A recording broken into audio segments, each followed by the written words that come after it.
Facebook page.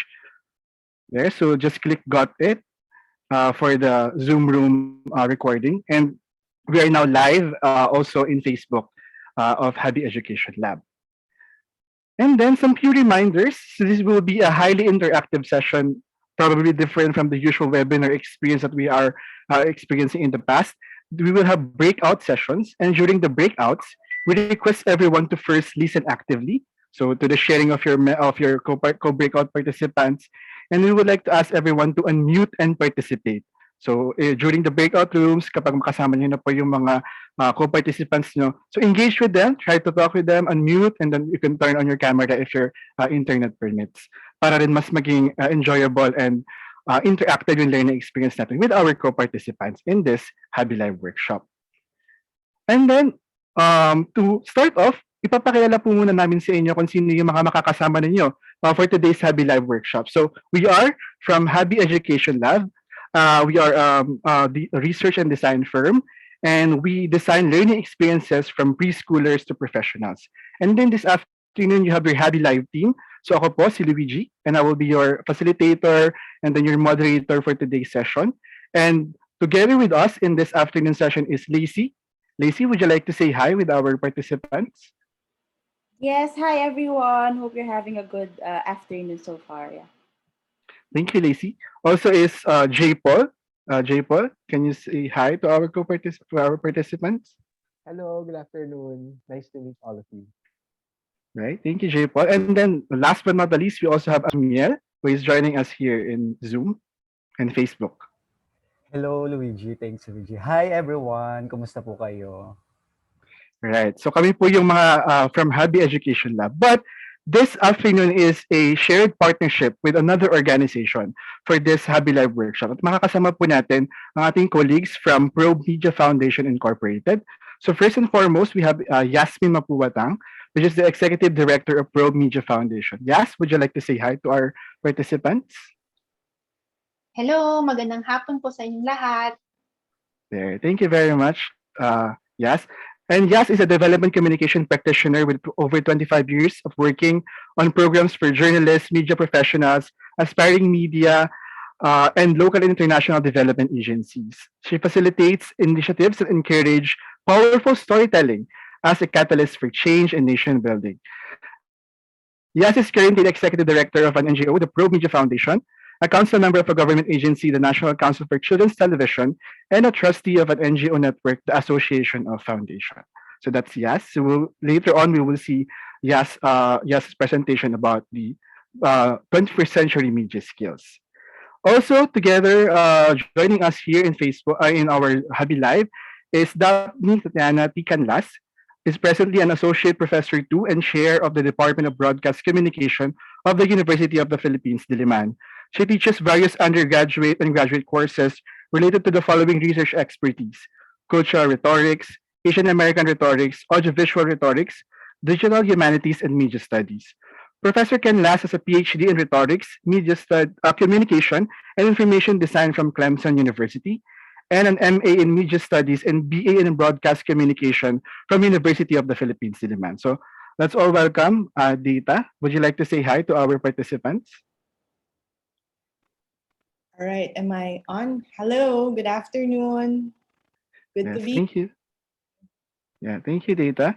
And the next speaker for this afternoon is Joseph Kataan, and he is presently a board member of the Pro Media Foundation Incorporated, head of production of Lightning Sharks, and an adjunct faculty of Enderon Colleges.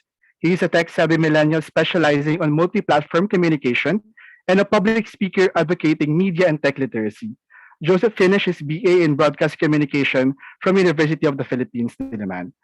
Joseph, hello. Would you like to say a bit, say a small words to our participants? Thank you, Luigi. Salamat po. Magandang hapon. Salamat po sa pagdala sa workshop na ito. Looking forward. All right. Thank you. Thank you, Joseph, Dita, and Yas. So later on, mas maririnig pa natin sila sa ibang part ng ating Habi Live workshop. So for today's workshop, ito yung ating magiging major objectives. So we aim to learn the following. First is media knowledge, skills, and attitudes in school and in the field. Second is to how to prepare our media students for the new normal. And then lastly, how to design engaging and impactful lessons using the 6 learning types. So with that, this will be the schedule of our activities for this Happy Live workshop. So we'll start the first half of our afternoon with a discussion on the 21st century media skills according to teachers and media practitioners. And then we'll be forwarding to a panel discussion wherein we will be discussing media education and media practice in the Philippines. After that, we'll be having a discussion on the learning experience design and the 6 learning types, care of Happy Education Lab. And then we will be engaging you through a breakout session on when we are going to design our lessons for our media and communication students. And then we'll be ending our session with a fishbowl discussion to discuss what we have learned from our breakout groups. So this will be the flow of our roughly 2 hour session for this Happy Live workshop. And then we have 3 major learning goals for today. So first is to understand the 21st century Filipino media skills that are needed to be possessed by our aspiring media practitioners. Second is how to design learning experiences for media education using the 6 learning types. Given the changes in the media practice and the landscape of our media industry, we are trying to come up with strategies on how we can effectively design lessons and learning experiences for our media students. And then last but not the least is a realistic and future-oriented mindset in Filipino media education. So that will be our 3 learning goals for today. But before we proceed with our first discussion about media literacy skills, let's begin with a check-in. So in Happy Education Lab, we begin our learning experiences with a check-in to know where our participants are coming from, to know the current state, the current disposition of our participants. But for this afternoon, we'll be using a check-in question. So we would like to ask everyone to answer our check-in prompt for this afternoon, which is, what's your headline today? So kung itatransform niyo po yung inyong disposition, your feelings, your current state coming in this workshop this afternoon, ano po yung magiging parang headline statement of your um, current mood, current state in this afternoon coming to this Happy Live workshop. So use a headline statement to describe your feelings for today. So let's see. Please type your answers in the Zoom chat box. So yan po. So we'd like to ask everyone to type in your headline check-in to our Zoom chat. How about you, J. Paul? What's your headline for this afternoon? Salamat to VG. Ano siguro ako, hobby learning experience designer, curious as excited sa session ngayon. Yun yung headline. Yan. Alright. Sige. Thank you, J. Paul. No? So, curious and excited si J. Paul this afternoon. So, let's see yung mga ibang responses sa chat. So, meron dito si Christian, excited. Jenica, babae, nakapagpahinga at nakapag-ehersisyo. So, yan. So, nakikita natin from Muntinlupa PIO, struggles about the Delta strain yata to of COVID. Selena, babaeng inaantok, pinipilit maging productive. So, yan. Meron din tayo from Amiel. Amiel's Friday, productive. We have from Yas, woman elated after receiving job after 3 tries. Thea, mom attempts to function on a Friday. Yan. So, Jade set to thrive in. So, we have Daniel, streaming and studying, life in a postgraduate world. So, yan. So, makikita po natin based on the check-in, no, iba-iba yung pinanggagalingan natin, iba-iba yung mga mood, merong ibang relaxed, merong ibang ready to be productive, may iba na sinasabi nila kung anong ginagawa nila ngayon while in the workshop. Yung iba nagtsatsaa para kumalma. Yung iba dinidescribe na rainy day, nakakaantok pero excited for the workshop. So yan. So keep your check-in coming in the Zoom chat. So babasahin po natin yan later on and para mabasa rin po ng ating mga co-participants in this Happy Live workshop. So thank you very much everyone for your check-in. So with that, I'll transition now to the first part of our workshop this afternoon, which is a discussion about the 21st century media skills according to teachers and media practitioners, to be discussed by Yasmin Mapuwatang, Executive Director of Probe Media Foundation. So Yas, take it away.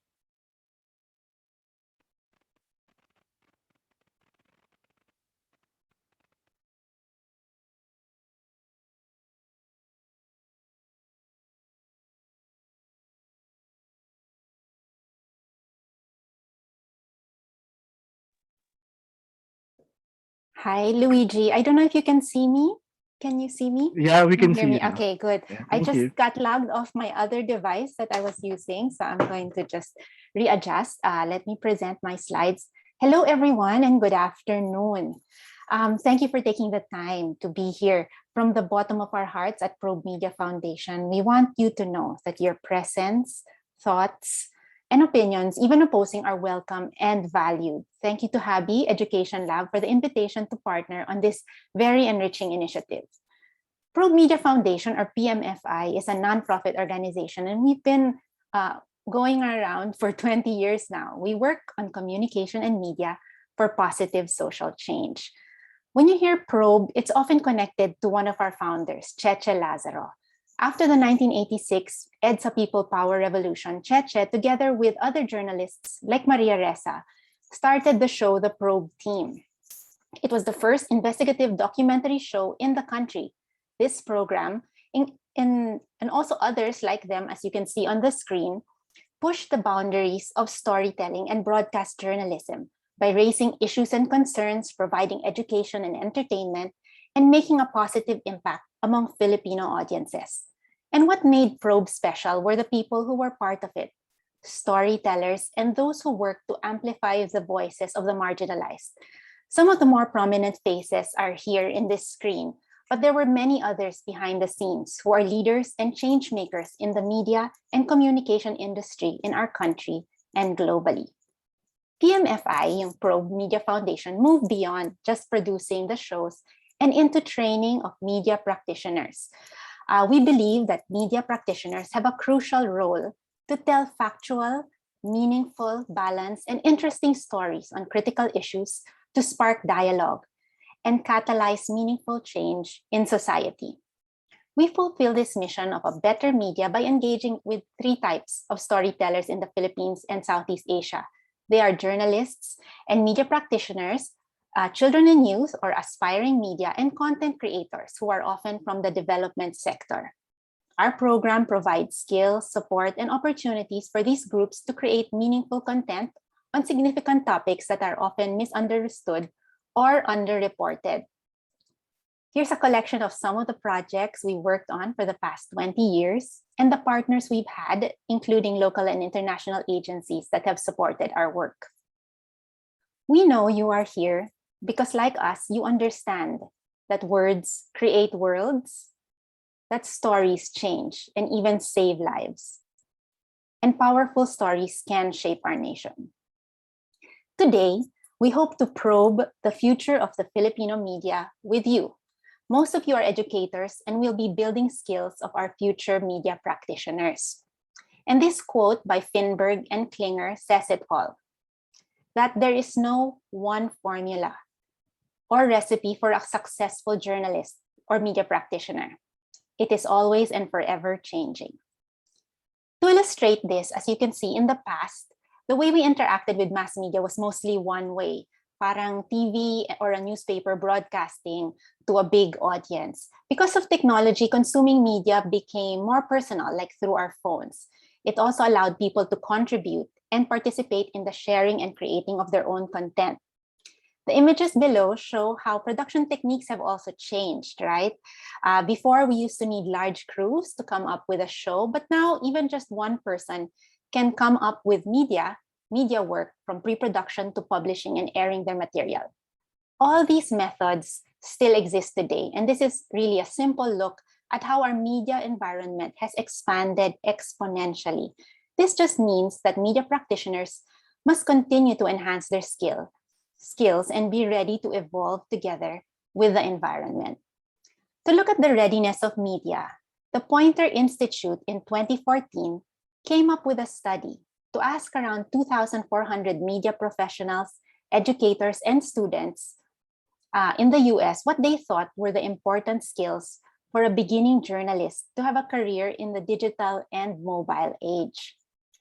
There were 37 core skills identified, and if you answered the registration form, they were all mentioned there. And we've clustered this into 6 groups: values, attitudes, knowledge, digital and multimedia, news gathering, writing, and communications. I'll show you later the results of your responses after I show you the 2014 results. Here are the top 10 skills comparing the views of professionals and educators. The top spots are similar, as they said, values of accuracy and curiosity my notes. Various values of accuracy and curiosity were the top spots, as well as writing and communication skills. However, the other skills showed a wide divergence between professionals and educators. Selecting reliable information and ethical knowledge were more important for educators. And it's interesting that there were no digital or multimedia skills in the top 10, and this was 2014. But they did rate it. And here are some of their views on that. The authors of this particular study actually found it very disturbing that professionals and managers undervalued skills necessary for multi-platform journalism and storytelling in the digital age. But the educators recognized it, but may not have had the skills or ability or even curriculum at that time to teach it. The students who participated in this study also said that they come to school or they go to school already with digital and multimedia skills, but lack the abilities to create multimedia content. So now let's look at how you responded, educators, 7 years later. Of course, we had a slightly different method of data gathering, and this is just a simple representation of what you believe as educators are the most important skills for beginning practitioners. Out of 168 responses that we received, 88% prioritized accuracy. So that's 147 respondents. And it's consistent with the response before. Where it changes is a bit is in the top 2 is the attitude of being able to embrace change. Then you still believe in the value of selecting reliable information. The results confirm that skills do change over the years depending on the media landscape. Curiosity is no longer in the top 10, and curiously, it's number 22. Digital and multimedia skills now take top 3 slots, and knowledge comes in the bottom of the top 10. There are so many discussions and conversations that can come from this information. So please keep this in mind as we continue with the panel discussion later with Data and Joseph, and as you undergo the design workshop with Habi. We can't deny that today's journalists or media practitioners need the digital tools of today: computers, video conferencing, smartphones, social media, which were scarce or non-existent in the last decade. If this wasn't enough, we are also now faced with an extremely polluted information ecosystem. How do we prepare our learners, aspiring media, to navigate through the misleading and false content? How do we make sure that they are part of the solution to clean up the pollution and not contributors to the noise? So let me leave you with this quote by Jonathan Baker from his 2021 book, Essential Journalism.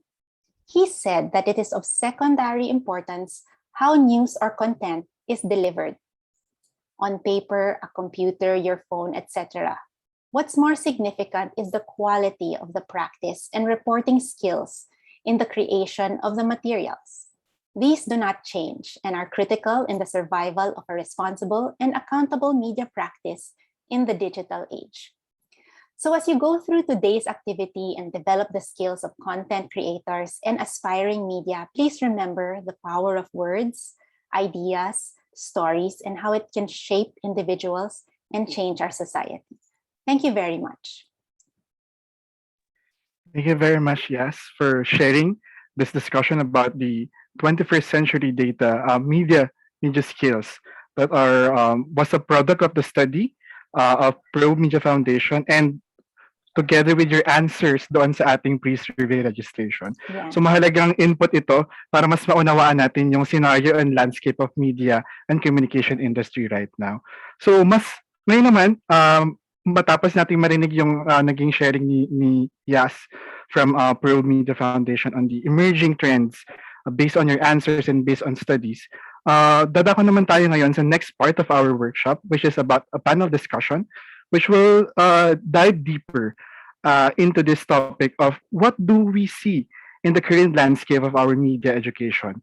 So ano yung mga emerging trends, and how can we further adapt to these changes happening right now, especially that we are in a time that is not usual, especially in this time of global pandemic. Now, there's challenges with learning, there's challenges with how we learn. And especially for media education and media practice na kailangan talaga yung field work, kailangan talaga na nasa field, maraming challenges na kinakaharap. And now, I would like to invite Data and Joseph to with this next part of our workshop, which is the panel discussion on media education and media practice in the Philippines. So for this session, will be somehow a kwentuhan with 3 questions. So with your pre-registration form during the last few weeks, tinanong namin kayo if you have questions for our speakers. So we collected your questions and then we summarize it into 3 thematic questions. And then these 3 questions will be answered by Joseph and Data as we go along in this afternoon. So Joseph and Data, are you ready to answer the questions from our participants about the media education and media practice in the Philippines? Yes. Let's All go. right, Ready? let's do it. The first question: what mindset should the students have in order to have a good foundation in becoming a media practitioner? And how should the students adapt to this new media environment? So given the changes na nangyayari, ano ba yung mga dapat na mindset na tanganan ng mga estudyante natin para mag-thrive sila sa media industry, sa communication industry? So maybe for this question, Joseph can start answering the Okay. question. Sure. I'm expecting si Ma'am Data first. Joke lang. Hello, good afternoon. I think to answer the first question, all the more it's important we have to be critical, stay curious, and out of the box yung pag-iisip because technology is evolving. We can't settle with what we've learned a few years ago. We're ever learning. The ever learning ability is important. Students should also be open to changes because even on the technological standpoint, the apps and the softwares are changing every single year, if not every quarter. So those skills, kailangan laging updated, diba? And then how they can adapt is to explore and try out. Kasi practice is important. And that's one thing I think we lost during the pandemic when we were designing our lessons and we were designing our teaching strategies this year, especially the face-to-face and the touch, yung personal, nawala during pandemic. So I think yung innovation on the side of the teachers, the educators, at the same time the students, we have to search for new ways on how to do it. And I think we have suggestions later, Ma'am Data and I. Yes. Thank you, Joseph. Data? Yeah. Sorry, I'm pulling up a presentation we prepared in 2018 because at that time we were actually revising our curriculum. So yung curriculum ni Joseph, di ba, you introduced him as a BA Broadcast Communication student. That curriculum has changed. We not created, but we redesigned. We proposed a new one, no.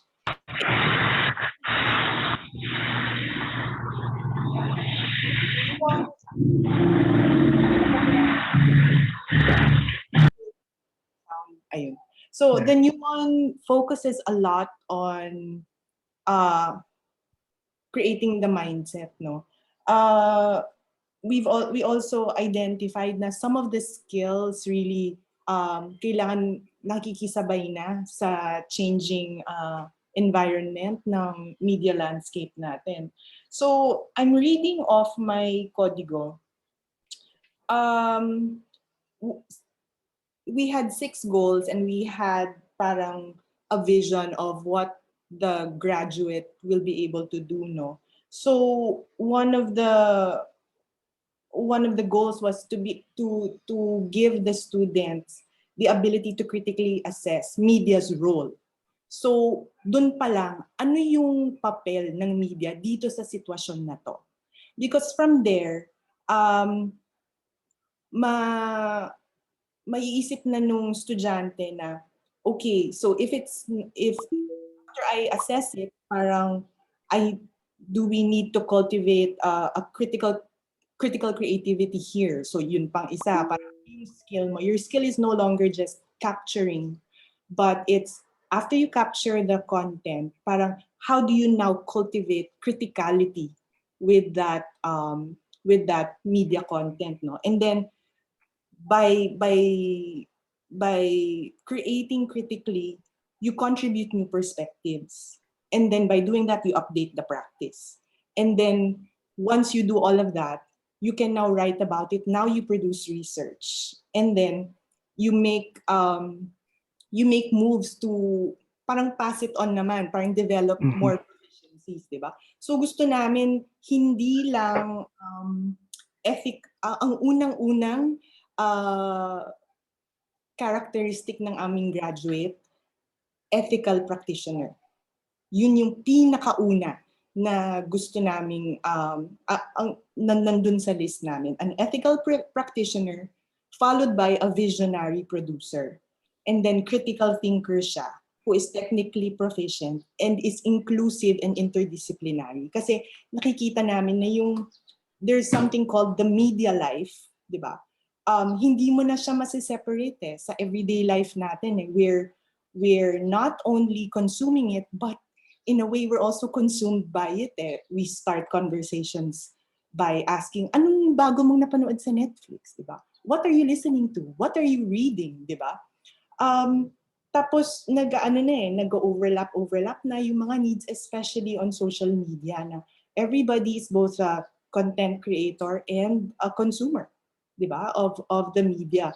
And then you put out a particular piece of media, somebody takes it, remixes it, puts it back out there, di ba? So, all of this, no, parang kailangan mag-take ng step back and to ask, what is media's role here? And what is my role? Di ba? How am I going to intervene? And what interventions am I going to offer? So, yun. So, yun muna. Thank you very much, Data. Gusto ko lang din tanongin si Joseph kasi we already heard data from the university perspective, the higher education perspective. Pero on your perspective naman as a senior high school teacher, teaching din about media education and media literacy, ano naman yung mga current practices and na ginagawa mo to instill this mindsets na sinabi mo during na ginagawa mo during your teaching? Oh, okay. Right now I'm teaching AP Capstone, so it's research and seminar.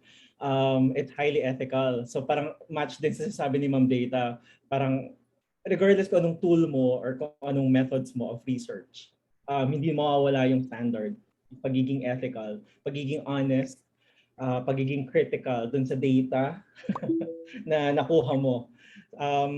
Pareho kami dun ni Ma'am Data. What I'm really emphasizing sa students is that every time they discover something, they find out about something, that's already an added information to the body of knowledge. So dapat hindi na-underestimate yun ng mga students na parang ito lang yung nakuha ko, ito lang yung na-discover ko. Especially, I think this is my answer to the second question, pero sasabihin ko na during COVID, it was really challenging because I was training them on ethnographic standpoint. So immersion, critical question, critical thinking, critically asking questions and getting critical answers, and making sure it contributes to the body of knowledge. Medyo nag-struggle kami, no? So because how do you actually teach, how they actually apply ethnographic research during pandemic? I'm sure si Ma'am Data merong mga experience in the teach students niya. How do you actually go to communities? How do you actually ask them? How do you actually read the gestures, the hand gestures? Those things that we lost along the way amid the pandemic. So, very much the same. Whether regardless of the tools, the values and the critical thinking should still be there. No more, no less. All right, thank you, Joseph. So, yung narinig natin from Data and Joseph is yung kahalagahan ng ethics, especially in this time of pandemic, no? Even before the pandemic, ini-instill na talaga natin yung critical thinking and ethical professionalism, especially in this kind of industry na kino-consume ng mga tao, ginagamit natin to in our everyday life. Araw-araw natin naririnig yung balita, araw-araw natin napapanood sa TV. So, yung information na pinapasa doon, very crucial na ethical and professional para hindi rin tayo magkaroon ng confusion and misinformation and disinformation in our society. So, I will move forward to the second question, which is, what are the emerging media skills as we come out of the global pandemic? And how has the pandemic changed the landscape of media skills? So, pahapyaw na ito nasagot ni Joseph kanina, pero I think meron pa siyang maidadagdag. So, with the second question, maybe we can start with data. So, what are the emerging media skills and how this pandemic changed a landscape of these media skills for our students and practitioners? Yeah, this is so timely, no? Okay, I'm just half and half a practitioner now because I'm teaching full time in the university, you know. But I'm actually doing a paper where I interviewed I believe six or seven broadcast journalists about their experience in the early days of the pandemic, no. So I'll start there.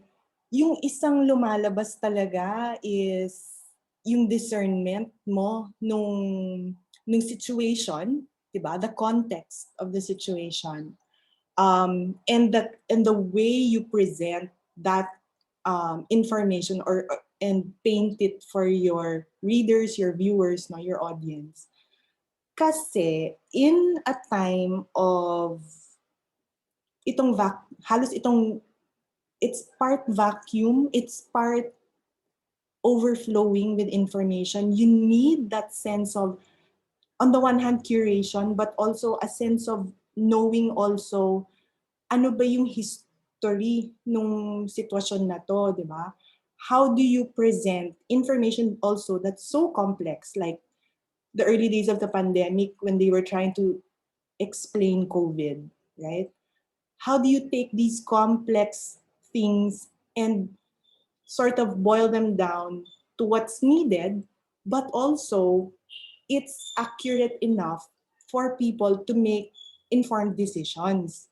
And I feel that we need that kind of skill.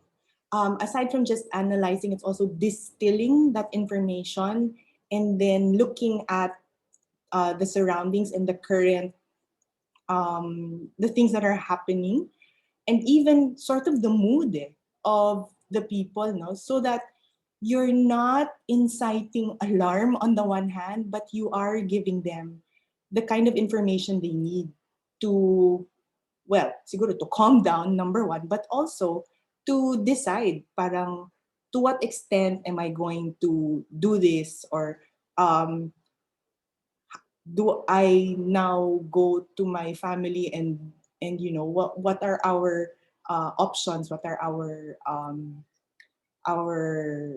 how do we fix this situation within us, no?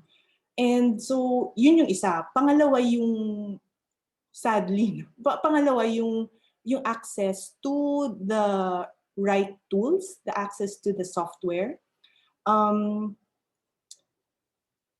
We know that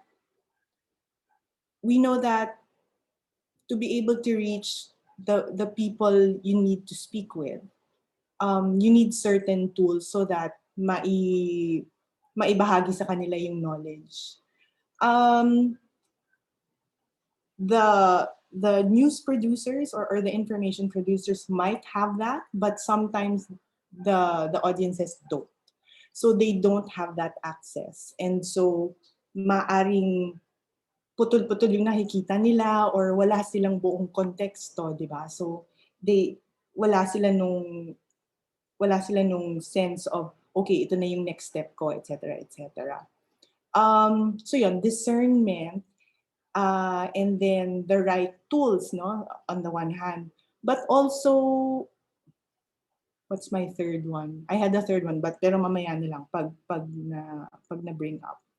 And so I'll go now to your second question. How has the pandemic changed the landscape of media skills? Well, yun, dun sa paper that I'm doing, the folks I interviewed said na I had to learn to do this on my own. I had to learn how to set up my own studio. I had to learn lighting. I had to learn how to edit non-linear, which is something that I could always just pass off to my editor, di ba? So now they had to learn all these things on top of yung journalistic sense nila.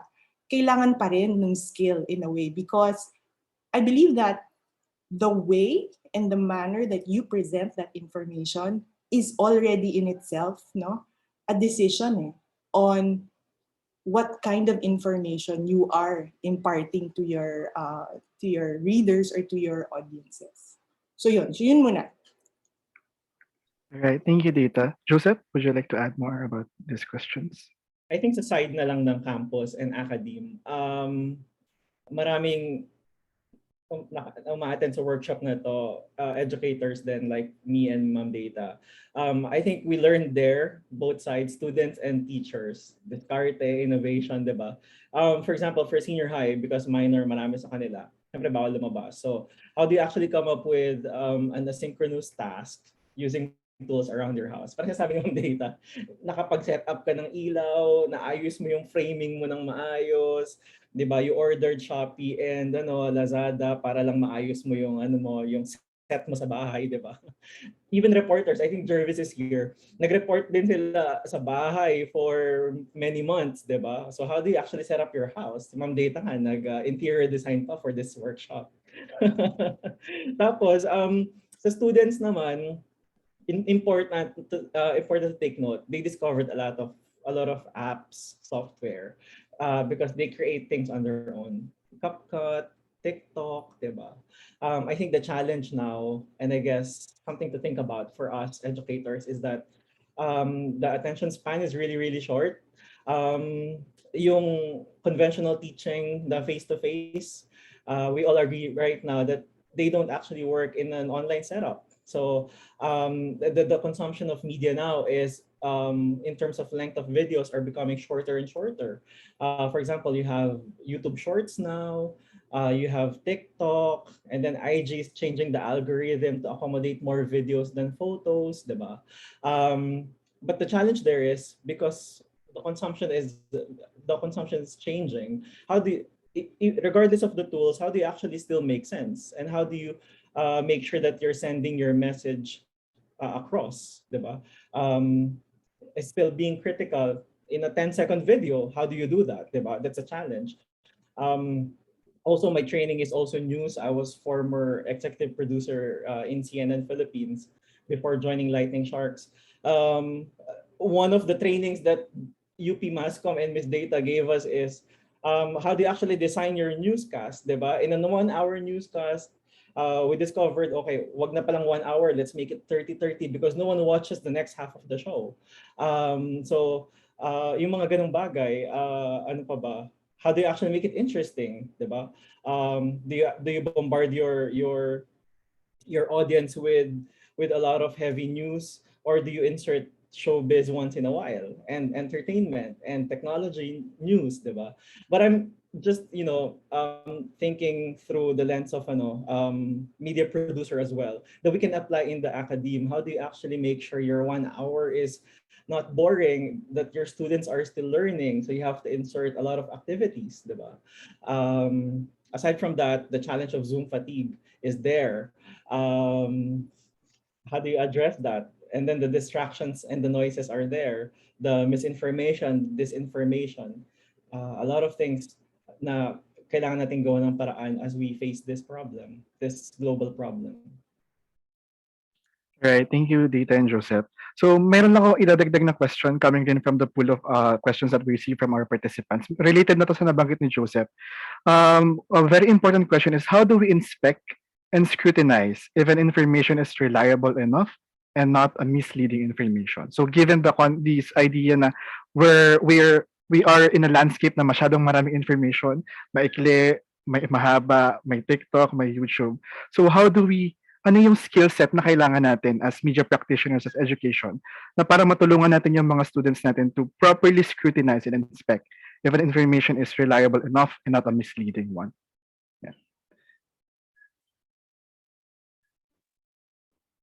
Yeah, Joseph? Ikaw muna, Ma'am Data. Yeah, Data. Oh, okay. Ako na? Okay. Marami. It's buong course and program yan. So, siguro yung ano lang, top of my mind.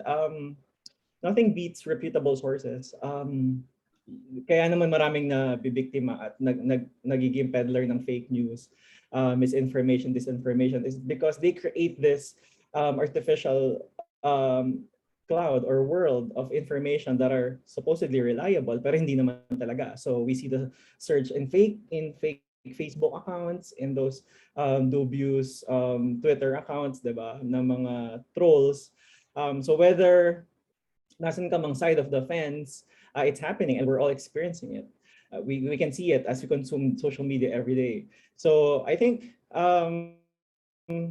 nothing beats reputable sources. Conventional as it may sound, if you are consuming, for example, the news organizations that are established here in the Philippines or even all over the world, you will be ensured that there is a fact check that is happening behind the scenes before mo matanggap. At merong row sa CNN, we have the so-called row. They're literally on a row na nag-check ng information before we release it.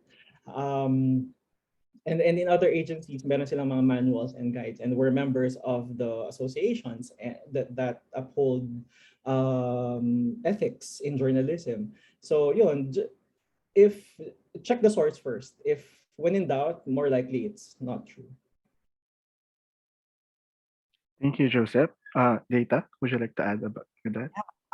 Yeah, I'm going to piggyback on Joseph's comment, no? Reliable sources. You know these are reliable sources because they have a history of being reliable. So I go back to history, right? You need to know who these sources are. And you do that by reading long form on the one hand. You read, you analyze, you compare, you look at the situations, no? So for instance, here's an example. I was reading about the Delta variant, and then I saw this online newspaper from China, and it was global news something. And already, parang meron dong, and because my mood was that I was worried about the Delta variant, I was looking at it, and it was pretty comforting what the site was saying, no? And so, dun pa lang, parang kinutuban na ako. So I went to another source, which was the South China Morning Post, the SCMP. And then you will see that if they talk about the Delta variant, it's so different. Yeah, they talk about Sinovac differently. They talk about Sinovac differently here, and that's one of the things I talk about when you have to consider history and context, because to know, diba, about the history of Hong Kong and China, you know that these two sources have different points of view and different perspectives. So ngayon kailangan mong pagbanggain yan so that you get your own sort of, yun nga, may idea ka of discernment to say, oh, wait a minute, what parts here don't fit and which parts fit, and so what are the gaps? I think I need to go somewhere else to fill in those gaps. So yun, that's a long way of saying that you really need to know who those reliable sources are. How long have they been publishing? How long have they been online? Who are the people behind these publications, diba? Because it's kind of weird to have a publication but no editorial box. And if you look at some websites going around peddling information about this is the best vaccine or don't take the vaccine or you should take vaccines, diba? You look at who are publishing these things, who are the writers here, and then it's like it's sort of like you follow the breadcrumbs and then you make your own decision na, okay, is this reliable, kasi I compared it here and there seem to be gaps, so you go elsewhere, no? What I tell my students is go to sources that have a history, that lantad yung mga tao, lantad yung editorial staff, di ba yung pangalan ng editorial staff, meron silang very, very basic. And I think this is what Vera Files does, no? Yung kanilang fact-checking project. And the people here can visit that. They're online, they're on Facebook, and they need people to help them fact-check everything, no? Fact-check all the things. You need to see what is the history of this publication. Failing that, you go to the educational institutions, yung mga .edu, ganyan. Kasi yan, may mga research sila, di ba, that you can access. And then there are actually professors there are actually students who can help you also trace yung information na yon. So yun muna. That's the really, really basic one. And this is for regular users of media like ourselves, right? I know that question might have come from that point of view na, kasi hindi naman ako journalist, hindi naman ako trained, di ba? To have a nose for the news, what Ma'am Cheche always says, you have to have a nose for the news and a fire in your belly to find the truth, di ba? A lot of us don't have that training, but all of us are consumers. So how do you consume responsibly and how do you share responsibly? I think that becomes the next step for everybody. Thank you very much, Dita and Joseph, for sharing dun sa mga skills na needed, especially in this time of pandemic, especially in this time that we are facing challenges in terms of consuming nga rin information. And ma-appreciate ng mga teachers natin yan and ng mga educators, especially na sila yung haharap sa mga students especially yung mga students ngayon, they have a lot of questions. They have a lot of critical questions, especially in fake news, itong mga trolls. So mahalaga talaga na they are equipped with this kinds of criticality kung paano nila i-address yung mga questions sa kanilang mga students. So let's now move to the third and last question. This is somehow related to the context of this pandemic and then the learning. And most of our students right now, sinabi nga ito ni Joseph na minor, hindi nakakalabas, hindi nakakapag-field work. And then aside from that, meron pang challenges with internet connectivity. Some of them cannot really access radio. Some of them cannot access TV. So our question is, how to build 21st century media skills? Yung diniscuss kanina ni Yas na mga skill set. How can we build this 21st century media skills to public school learners, and especially dun sa other learners din na challenge socio-economically with modular distance learning modality, since most of our students don't have access to the internet and some do not have TV. So what are your tips for our educators and how they can train their students in this kind of scenario na may socio-economic divide din tayo in learning? So maybe now Joseph can begin answering this last question. Okay. It's a difficult question. Tech aspect na lang ulit. Facebook Messenger is free. It's there. You can message your students. You can create a chat. You can still teach using the audio of Facebook Messenger. Community and campus radios play a huge role. Like DZUP, yung ibang mga radio stations. Yung cellphones kasi kahit mumurahin, may mga radio, nakaka-pick up pa rin ng signal. So pwede pa rin gawing educational tool yun. Another thing is, it won't harm if you reach out to them. Of course, observing all the health and safety protocols. Pero like what I was saying a while ago, we've lost that physical touch in this pandemic. So house to house and community visits for readings and activities for our students are still a way to go. But of course, being extra careful. But yeah, that's important, especially in far-flung areas. Walang internet or mahina, pero may mga textbooks available. So, yun, di nagtatapos yung role natin as educators sa Zoom, sa online. Soon enough, we'll go back to face-to-face. So nothing will change with the manner of our teaching. Yeah. On data? Yes, Ma'am Dita. Do you have addition to that? How long do I have to talk? We still have like roughly 5 minutes, so maybe. Okay. 5 minutes. I'll keep it short. So this is exactly the challenge we're going through. We have a new curriculum that we are teaching for the first time in a pandemic. So if that's not um, crazy making, I don't know what is. So there are a lot of debates, actually, very exciting debates in our department and with our media practitioner friends, no, about, so how do we do this? How do we teach production when, like, some of the questions here in the chat, no, how do you teach production when it's really a team effort, it's high touch, it's mobile, diba? You have to go out, you have to talk to people. um that's a big issue for us, no, in the department, and we're still trying to figure it out, actually. What is being thought of, though, is perhaps we can move laterally, diba?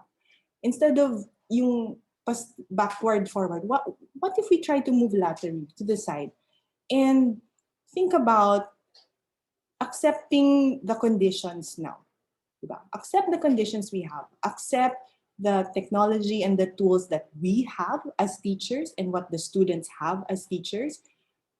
And what would it look like to redefine what production is? So, for instance, how do you redefine a studio?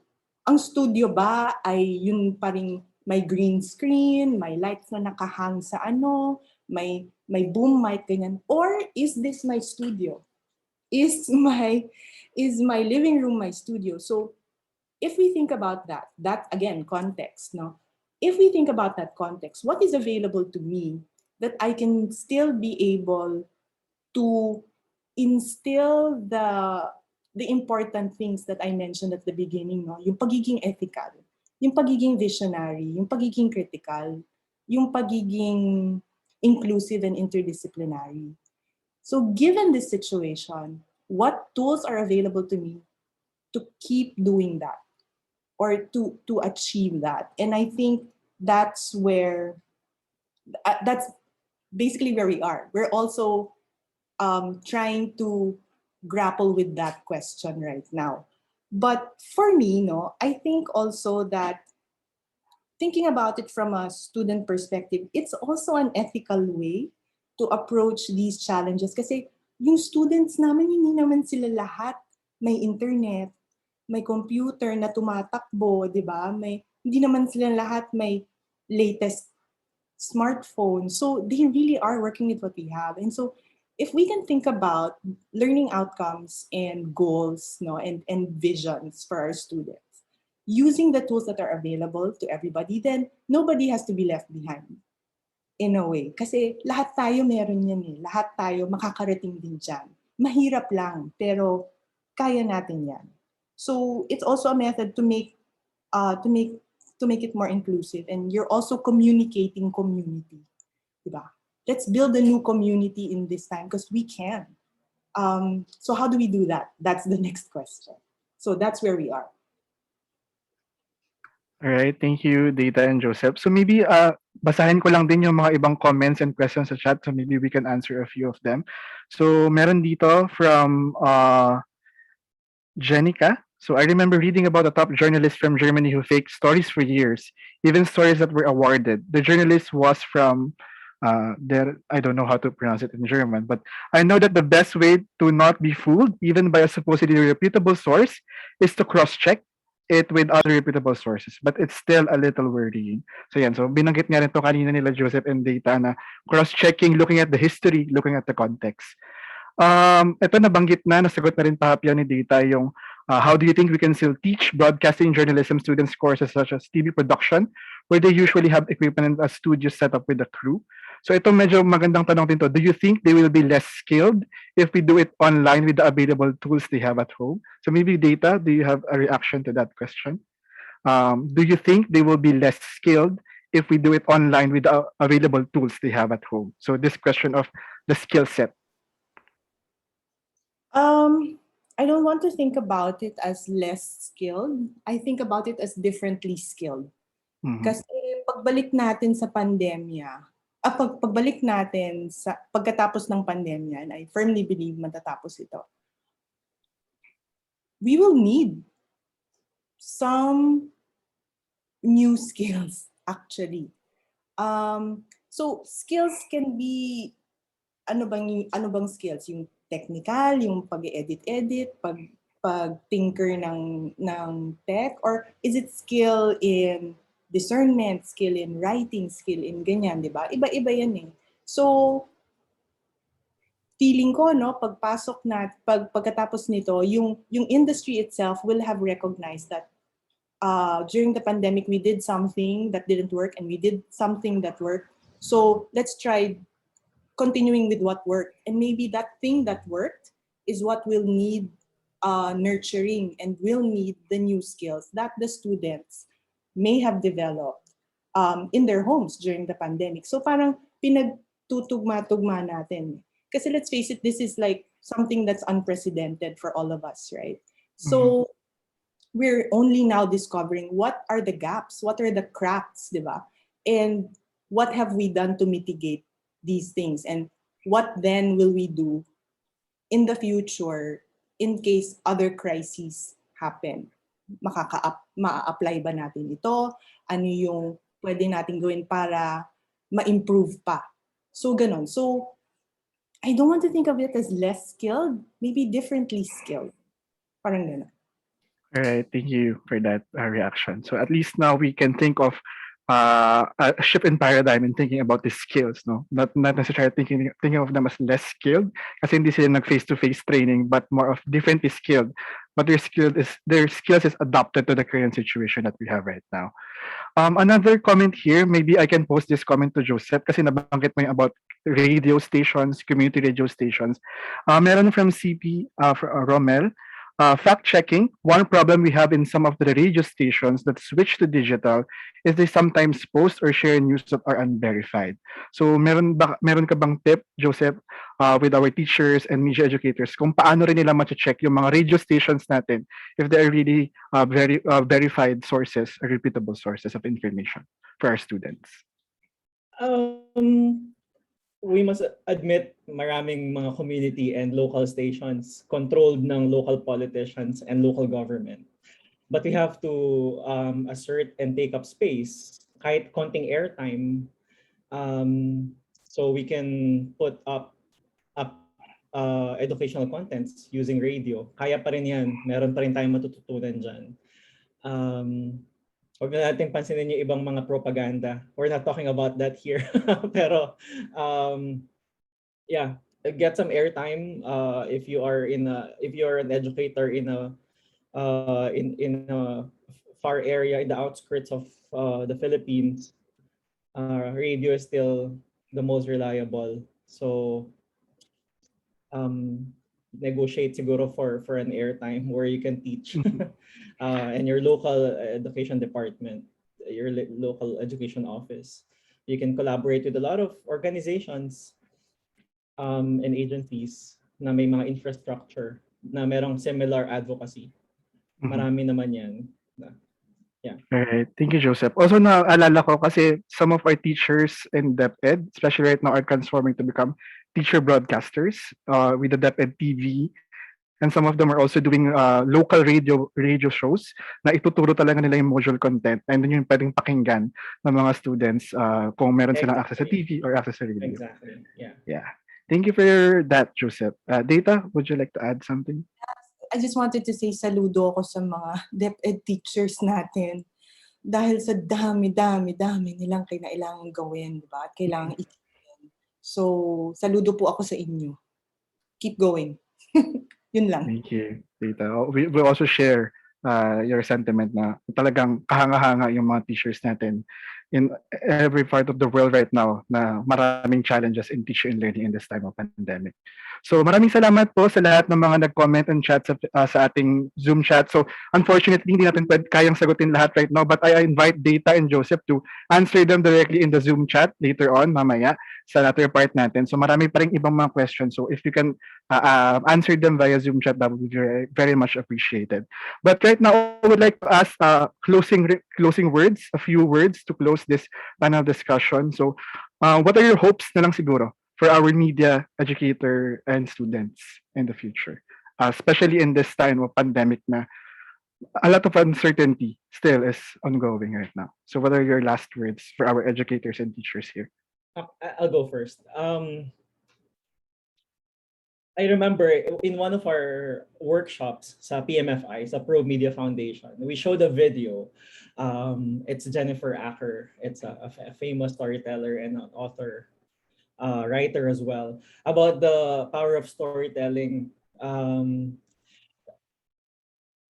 So what I'm just trying to say is that yung regardless sa situation na meron tayo, the ethics, the honesty, the integrity, and the skills ng storytelling, dapat nandun pa rin. We have to tell story no matter how difficult it is to tell the story. We have to teach no matter how difficult it is to teach.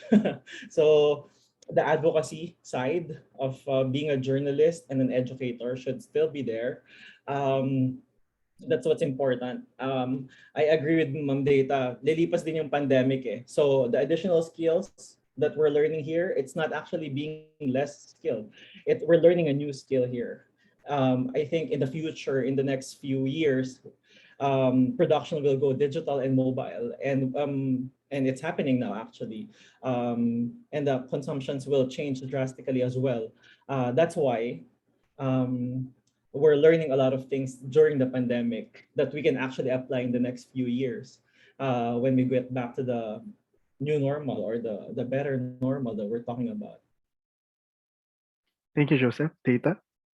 Yes, thanks, Joseph. Dudugtong din ako dyan kay Joseph, no? I just finished checking a thesis, no? And the student had a difficult time writing it. And she kept thanking me profusely for, oh, thank you for guiding me through this. It was so hard. I didn't know if I would finish. And just writing about this is so difficult. And basically a thesis is a story. It's a story of what you learned and how you learned it and how you are now going to take it out into the world. And I told her, often the most difficult stories to tell are the stories that need telling. And kahit mahirap siya, keep going. And yun din siguro yung sasabihin ko sa ating lahat, keep going. Sa mga teachers na alam kong patang-pata na yung mga katawan natin, no? Keep going. And what keeps ringing in my head and in my ears is something one of my mentors told me, and I asked him, parang ang dami-dami ng problema, parang sa pagiging teacher, parang it's probably not as joyful as before. And then he said, we continue to hope. That's why we continue to teach. And so, nandun na ako. Sige, let's hope for something better. And I think that if we teach each other through our stories, may magandang next normal na padating. And I don't know if we can undo a lot of things, but at least we know where we don't want to go and we know where we want to take our communities. So yun lang. And then my last thing is what I want to say to the students, is your teachers are very proud of you for going through this academic year, right? And I think the students need to be also acknowledged for their efforts and for the work they've done, especially those who graduated and those who have decided to continue despite the pandemic. So yun, pagpugay sa inyong lahat. Maraming salamat, Dita and Joseph, sa inyong sharing dito sa ating mga questions. So, marami tayong natutunan, marami tayong baon na tatanganan natin mga teachers, tatanganan natin mga media practitioners as we face the next weeks to come in the opening of the classes, in the coming of this new normal. So with that, maraming salamat, Data and Joseph, for your inputs and your sharing in this discussion about the media and education landscape in this new normal.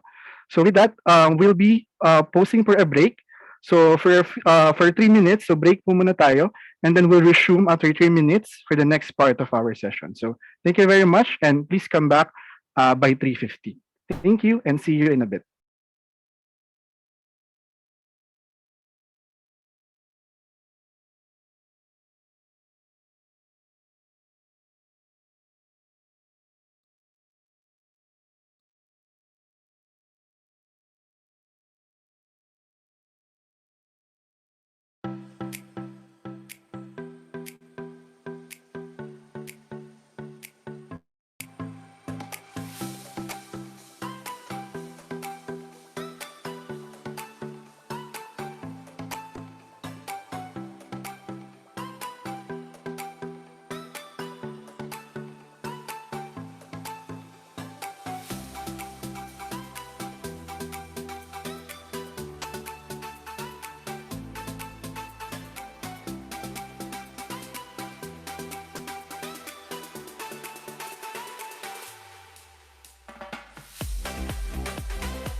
And good afternoon and welcome back to our workshop this afternoon on media literacy on the 21st century. No?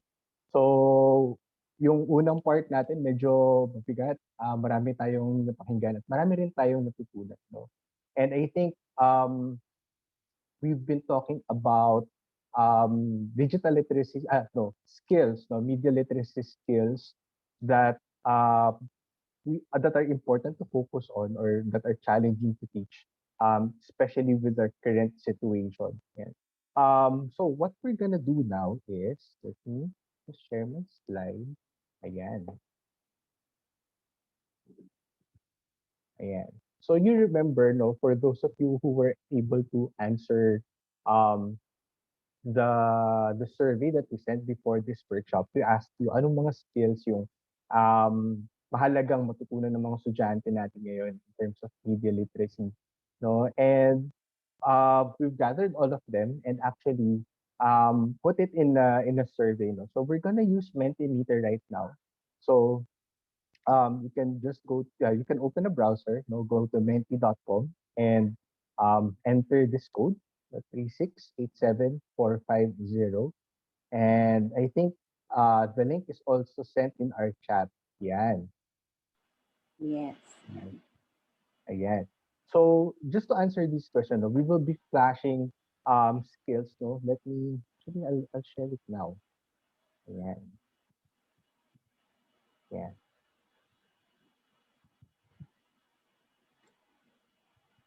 If you are already on Menti, you can already oops, um, can already start and let me check. Okay. Oops, there you go. Okay. Oops,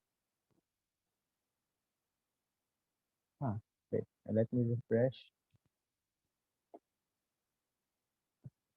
And so this is also a good time, no, while others are um trying to log into Menti. Yan, I'm seeing 16 people who ay 18 who hearted react the Menti. Sabihin marami na tayo dito. Yan. So let's see. Oops. There. Okay.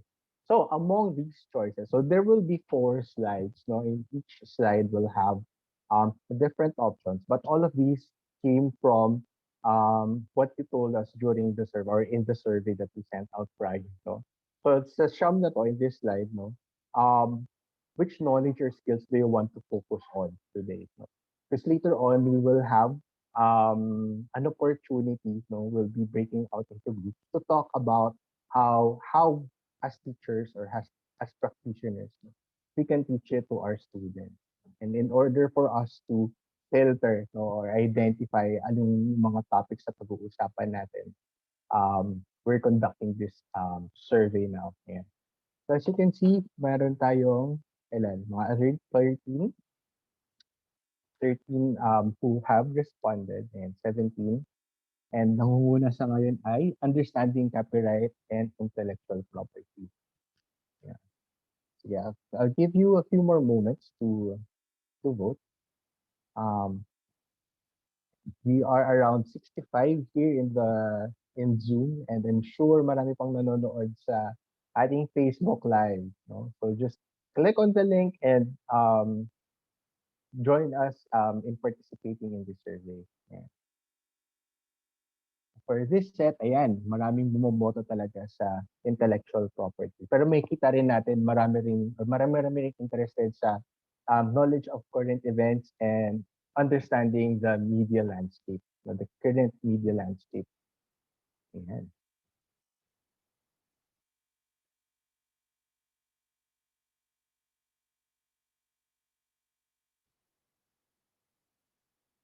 Ayan. Sige, with the interest of time, I think this is already a good number, no? 12 or it already has a majority. So one of the topics that we will be talking about later, no, will be understanding copyright and intellectual property. And as I speak, marami pang bumoboto rin. Ayan. So let's go to the next slide, no? Another set of skills and knowledge naman. Okay. For this slide, we have 7. Pili uli kayo. 1 vote.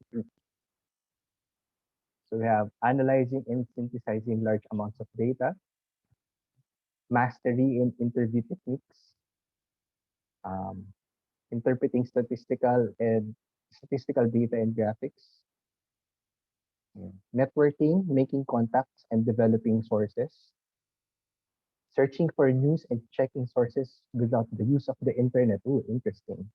Uh-huh. Searching online information on an advanced level, and looking at news with a historical perspective na nabanggit nga kanina in a data and in a Joseph. Yeah.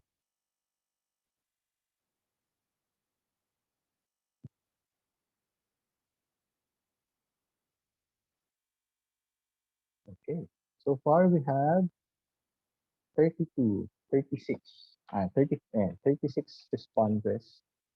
At nanguhuna na ngayon ang tied, almost close yung results between analyzing and synthesizing large amounts of data with searching online information in advanced level.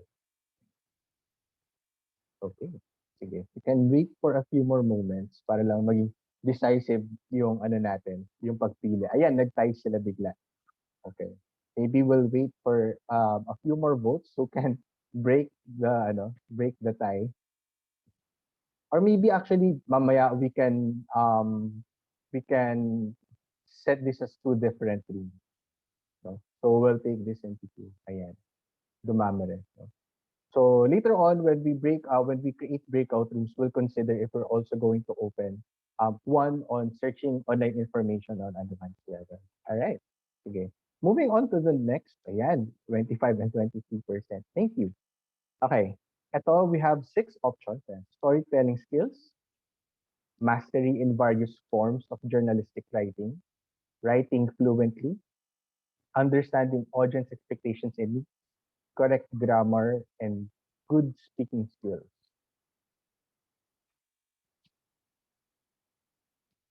Yan.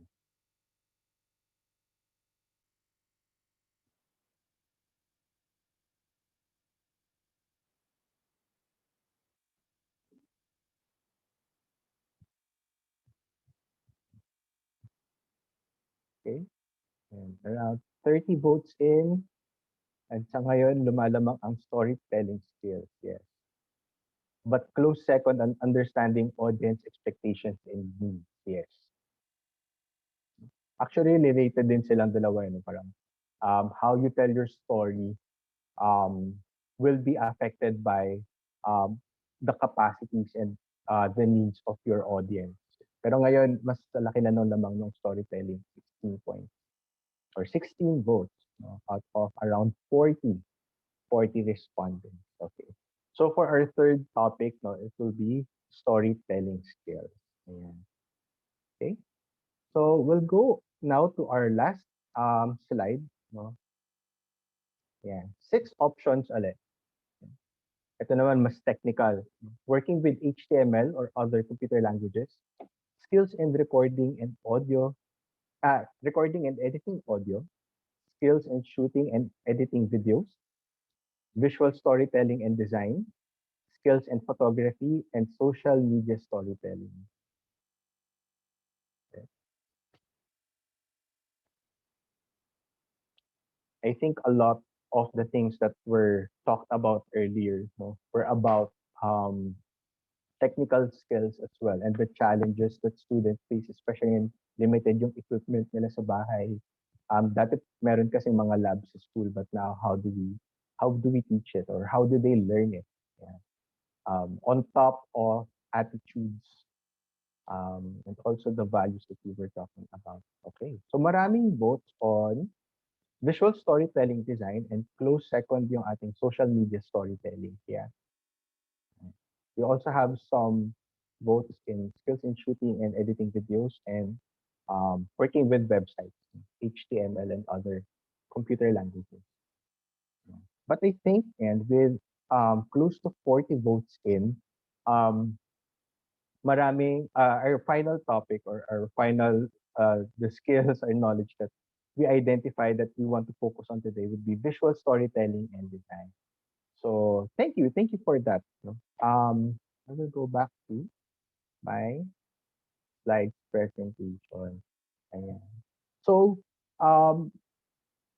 later on, what we will do is we will be talking about how we can actually teach these skills to our students. So we've identified 4 or 5 based on our Mentimeter poll. But before we discuss, before we go into talking about how do we teach it to our students, kasi in a way, these are learning objectives. We want first to introduce or we want first to discuss how might we able to do it. Ano ba yung pwede natin gamitin framework or concept enable for us to teach these concepts. Okay. So if you're been following Habi, we've been talking a lot about learning experience design in our social media, in our different workshops, here in Habi Life, no.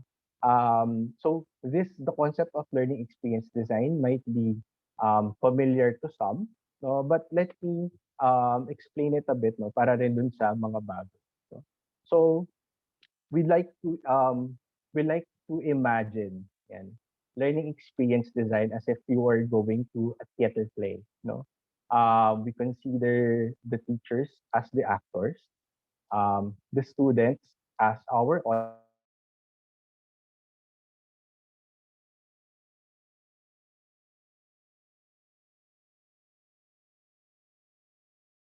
actors.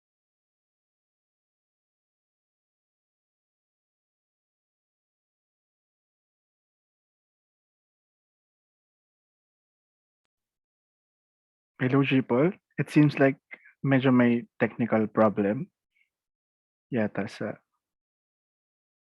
signal ni Jipol. Yeah, so let's see if makakabalik in a few seconds. Pero hello, Jipol.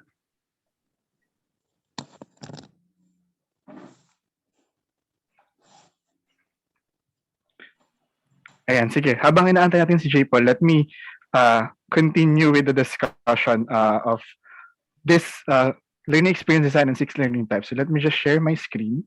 So habang inaantay natin si Jipol, so let me just Ayan, pull. hello. Ayan, sige, nakabalik na si Jipol. Yes, take it away, Jipol. Nakabalik na ako yan. Sorry. Luigi, saan ako naputol? Sa theater, you were sharing na the learning Ayan, experience thank is you. like a theater. Yes, thank you. Oh yeah, okay. Sige. Thank you. So again, imagine that if you imagine teaching as a theater play and the teachers are the actors, so they are the ones telling the script, and the script are the lesson plan, and the students are our audience. So, and as teachers, we do our best to tell the story to our audience in our best way. But imagine, no, if teachers don't just take on the role of actors, but also maybe stage managers wherein they can take control or also manage the seating arrangement that is used, the costumes, if the students would get souvenirs or something to take away after the class, no, it would make the experience more meaningful. So when we talk about learning experience design, and I think, and I'll reshare my slide. Ayan. When we talk about learning experience design, we're not just talking about the lesson plans, but we're all talking about the whole learning experience. No? And that's looking at the different aspects that the students come in contact with. Yeah. And one of the concepts, and I'm still on, not sure if, yeah, learning blocks. Hello. Ayan, okay. Thank you. May lag yung pag-change ng slides. Ayan, okay. So in Habi, when we do learning experience or when we design learning experiences, we use a concept called the 6 learning types. So let me briefly talk about it. So what the 6 learning types are. Yeah. Oop. Ayan. So the 6 learning types is actually first coined by Diana Lorinard, who is a professor, and she wrote a book, no, Designing as Teaching Science. And according to her, pwede natin i-classify into 6 types lahat na pinapagawa natin sa mga students natin para matuto sila. No?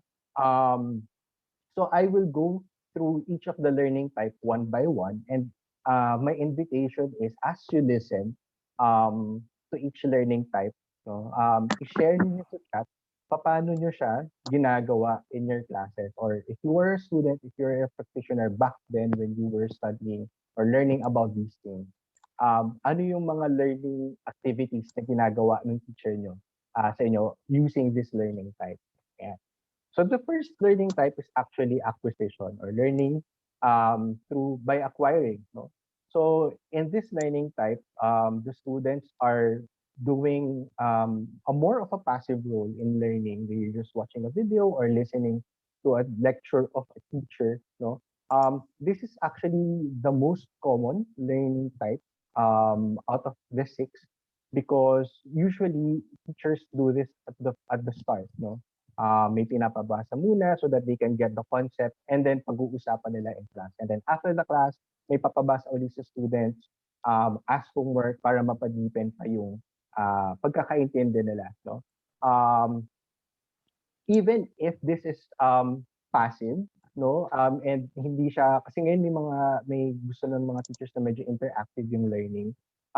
It's still a good way to learn things, no, to learn from experts, to see examples, especially in media literacy, if we want to show them what good journaling is like, no, or what does kunyari printed material, no, what does a good newspaper look like, no. Maganda na nakikita nila at nababasa nila. So that's the first one, learning through acquisition. Okay. The second one is inquiry, or um, inquiring. No? With this learning type, the students still read or watch. No, kanina may nagbanggit film viewing, but the difference with this one is that yung students na yung nagdi-dictate or yung pumipili kung alin yung babasahin nila. Or actually, magbabasa ba sila? Manonood ba sila ng video? Manonood ba sila ng vlogs? Para matuto. No? So, usually, this is related to mga inquiry-based learnings wherein the teacher would just say na, okay, this is our topic. Try to look for resources. No? Try to research paano nyo masasagot ito. No? Unlike with acquisition, yung teacher na nagsasabi, ito yung basahin nyo, ito yung panoorin nyo. Dito mas active yung role ng students natin. Ayan. The third is actually discussion. No? The main difference between discussion and the last two or the previous two is that with discussion, meron na silang kasama na peer. They exchange ideas, no? They share their ideas. May konti na nangyari na evaluation, I guess, in their thinking, and express it para matutunan or marinig din ng mga classmates nila. Unlike acquisition and inquiry na pwede naman nilang gawin on their own. No? One thing about discussion is they don't have to agree with each other. No? Parang nakikinig lang sila. So, techniques like think, pair, share, no? Or pupunta sila sa mga forum where they just answer, share their opinions on something, no? Or what do they think about so and so topic, no? Sometimes debates, no? Yan. These are learning through discussion, no? And dito mas nahasa din yung listening and interactive skills nila. Sometimes it can also be with the teacher, not just their peers. Pero yun, hindi na siya solo. Okay. So continue continue sharing in the chat, no? Because when you share your thoughts in the chat, like kanina nung panel discussion, and the other participants are reading it, no? They are also learning through discussion kasi nababasa nila yung mga insights din natin. Ayan. The fourth is practice, no? I think ito madali lang tong intindihin kasi we ask students to do drills, no, before they do major projects. So halimbawa, in media literacy, no, when they tinker with the camera first, or they do short paragraphs, no, parang okay, ito yung kwento, paano mo ito ikukwento sa isang bata, no? Paano mo ikukwento sa isang, kunwari, isang magulang, no? And they just write short paragraphs. That's practice, no? They just do an output, no? It's already skills-based, wala na siya sa realm of ideas and concepts. Pero wala pang finality to their output, no? Pinapractice pa lang nila. At mahalaga dito is we give them feedback, no, as teachers. So that they'll know if they're doing it correctly or not. Yeah. The fifth is actually make. Yeah. It's actually sort of like practice na learning by doing, pero dito, mas may finality na yung ginagawa nila. So kung kanina parang halimbawa nagtitinker lang sila with the camera or sumusulat lang sila ng random sentences and scripts, for making ito production na talaga. Kunyari, gagawa sila ng isang news clip or gagawa sila ng isang vlog or magpa-publish sila ng isang online article, no? Na ilo-launch sa public. Hindi na to practice kasi magagawa at mako-consume na to ng ibang tao at ng public. Ayan, make na siya, no? But the thing with making and practice, solo lang siya, ginagawa siya ng student, no? Which brings me to my last or to the last learning type, which is actually collaboration. So collaboration is actually just make, no? Para siyang make. Pero ngayon, meron ng kasama ng peers, no? Ng classmates nila and co-learners. And dito natututo silang mag what you call this, mag-negotiate with each other, no? Hindi lang to sharing of ideas, pero kapag may nagka-clash na ideas, kailangan nilang i-resolve yun, no? And I think with most of media production, tulad ng nabanggit kanina nila dita, no? It's really collaborative, no? It's team effort. May iba mag-interview, iba yun sa mag-edit, iba yun sa maglilinis and maggagawa ng post-production and magla-launch, no? So maybe familiar din, no? Or when it comes to media literacy skills, no, perhaps collaborative talaga yung nature ng mga pinapagawa natin sa kanila. Okay? So, in essence, no, or to summarize, these are the 6 learning types, and as we become more aware of this, no, we can try to imagine anong learning type kaya yung pwede nating gamitin, no, as teachers, given the space, given the context of our students, so that they can still learn, no, the skills, the knowledge, and the concepts, and also the values and attitudes that media practitioners should get, no, especially with the challenges, no. Hindi na sila makakalabas sa field, so dati practice yun or make, how can we reimagine it na baka pwede siyang acquire na lang or inquiry. Or dati collaborative kasi team effort talaga siya. But now, how do we make it make na lang? Kasi nga, solo na lang sila at wala nang opportunity para makipag-collaborate online kasi limited yung technology and internet nila. So, we will be talking more about that after this, during the breakout. So, actually, if you can share, no, in the chat, no, if you have a favorite learning type, no, especially in the context of media literacy, or if you notice na a learning type na parang patok and sikat sa ating mga students, no, you can also share it in the chat. No? You can continue our discussion. Let me check. Ayan, mukhang wala namang question so far. So that's good. Ayan. So actually, dahil mabilisan lang siya, no, and I really don't expect you to memorize and get all that. We are sharing a resource, a folder for you, yan, where you can download a briefer, no, on the 6 learning types. And I think also, may kita nyo rin dito yung PDF, no, copy ng ating presentation today. You can also refer back to it. Yeah. So marami nagsasabi na make and collaborate yung favorite nila, yung patok sa mga students. Kasi nga minsan gusto natin ng interactive learning. That's good. Yeah.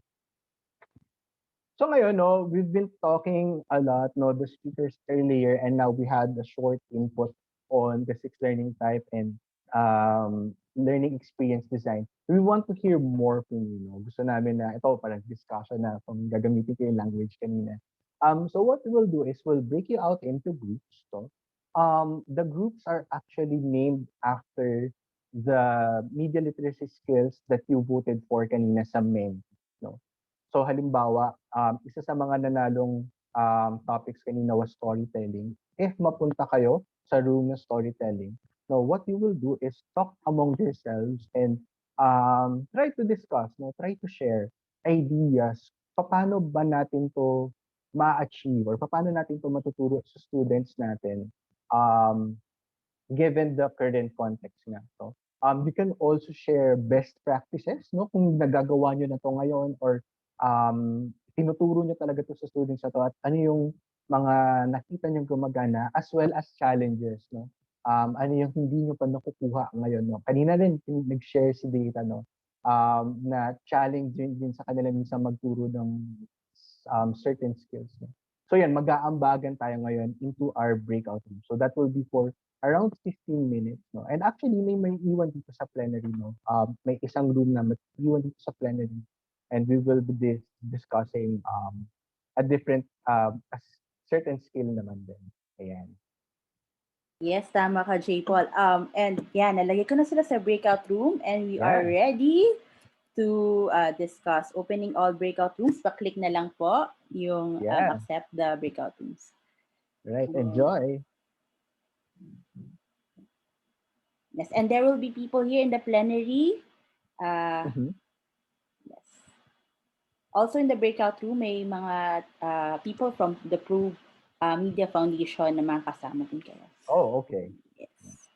So yung topics natin ay understanding copyrighted intellectual property, understanding the media landscape, analyzing and synthesizing large amounts of data, searching online information and advanced level, storytelling skills, understanding audience expectations and needs, visual storytelling and design, and social media storytelling. Marami pala tayong breakout room, 10 na. Lixie, ano yung magiging topic natin dito sa plenary, yung mga may iwan? Pwede ka mag-unmute, Lacey. Hindi pala ako naka-ano. Hi, for the plenary, we have Miss Nikki, Miss Lyra, Jonathan, si Jen, at si Miss Angel. For our plenary, we will be discussing yung second the highest, not third the highest na topic, skills in shooting and editing videos.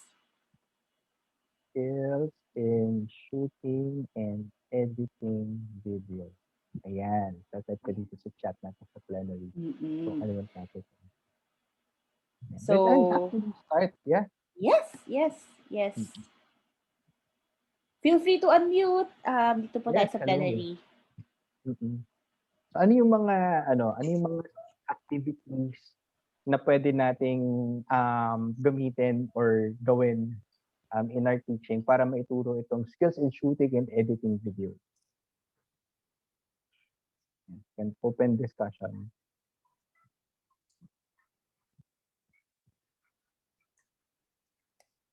Hello, good afternoon po. Good afternoon. I personally voted for that po during the meeting. Then I think students learn it as well as the teachers, baka pwede po na magbigay ng activity like editing using different apps na accessible sa kanilang phones.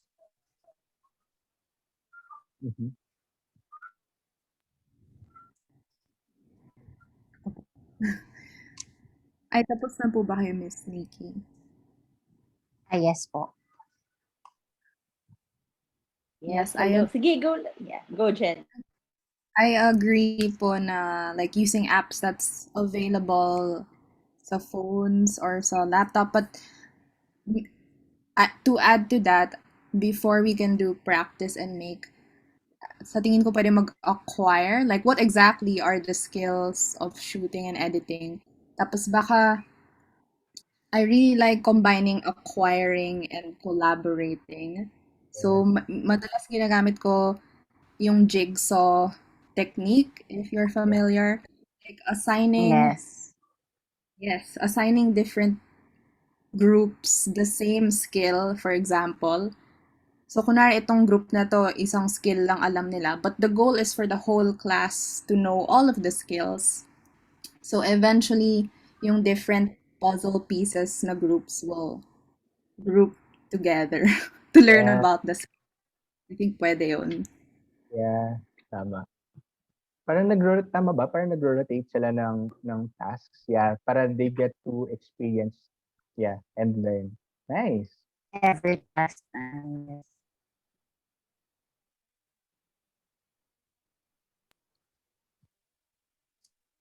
How about the others? Any more ideas how we can teach skills in shooting and editing video?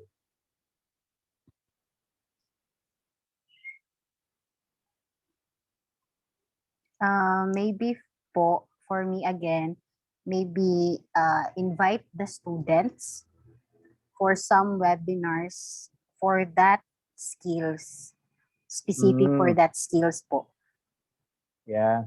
to acquire again that knowledge, because not every students, even teachers as well, know how to edit videos. Yeah. Mm-mm. Tama. So, bumabalik dun sa acquire, no, na parang may it be a webinar or a material that they read or watch maybe on the Yes. and then magkakaroon ng hands-on activity after, may it be collaborative or so, no. Yeah. Si Mary Angel ay nag-share din sa ating chat. No? I think our students could be given a group project, yes, like commercials or vlogs about the lesson or topic. Yes. So pwedeng wag munang diretso sa media na parang news kagad or oo, but something related to the video skills, no? So pwedeng something fun like commercials, yan. Dun sa technical muna, and then later on saka siya pwedeng i-merge with the topic or with the content which is on media and journalism naman. Yeah, magandang ano yun. Magandang strategy yun. Yeah. Meron akong gustong idagdag, J-Paul, na Yeah. realize ko lang din recently na since our students are using TikTok, it could be also an activity na they can make and collaborate with their peers to create TikTok educational videos. No? Kasi marami na rin namang pwedeng gawin with TikTok, and I think pasok din naman siya sa skill set na editing and shooting videos doon niya paggamit ng mobile phones for creating content for their Yeah. learners. Yeah. Well, kapag nakikita ko yung TikTok, parang meron na siyang built-in na editing. No? Kasi nakikita ko parang iba-iba talaga yung shots. Then you can experiment with different angles, yung kunwari kung close up, ano pa ba, mga mid shot, ganyan. Yeah, tama. TikTok. Magdadagdag lang po ako. Sa tingin ko, in terms of inquiring naman, pwedeng panoorin sa kanila yung mga existing videos, tapos identify nila like what to do and what not to, like an example of a good video and a bad video in terms of how it was edited and shot. So, pwede nilang i-analyze. Yeah, tama. Oo. Parang na ano rin yung critical thinking skills nila in terms of ano ba, assessing the quality of the material. Yeah. Basahin ko rin yung mga nagme-message, no. So, this is from Jervis, yan. I run mobile journalism workshops. Usually we discuss concepts, show examples, let students do their own videos, then feedback. No? Very important feedback. Yes, no? Kasi tulad nga nung nabanggit ko kanina, kahit na practice ng practice yung students, pero kung mali naman yung pinapractice nila, hindi rin magandang quality yung kalalabasan. So, maganda na teacher, no, nakakapagbigay talaga siya ng feedback. Tama. Thank you, Sir Jervin, for Yes, I agree with the Mhm. feedback. Yeah.